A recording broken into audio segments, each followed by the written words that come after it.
In this video, we'll show you how to transfer your weighted infusible ink design onto a mug blank using Cricut Mug Press. You'll love it. First, for best results, clean your mug surface using an alcohol wipe and follow it with a lint roller. Then, with the mug handle facing you, take your design and wrap it around your mug.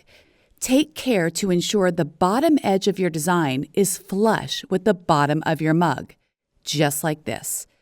Next, gently pull both ends of your cut design towards you.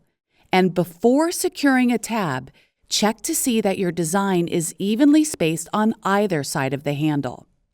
When it looks perfect, push one end of the wrap against the mug, just under the handle, to secure it in place. Now, using that as your anchor, wrap the rest of your design tightly around your mug. You're going to make sure it's aligned along the edges and that there are no bubbles or pockets between the design and the mug. Then secure it in place on the other side by, again, pushing the sticky tab under the mug handle. Now your mug is ready to press. Just make sure the power button is green and the lever is up. To prevent your design from catching on the heat element, insert the mug at an angle, just like this.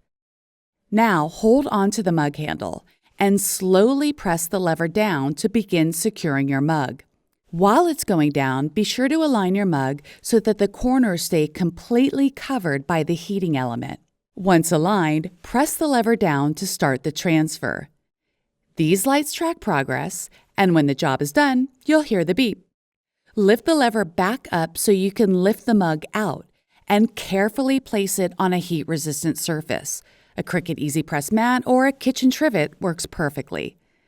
Once your mug is cooled completely, remove the sheet to reveal your design. Nice work!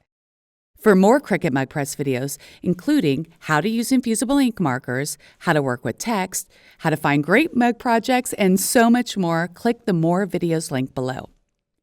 Happy crafting!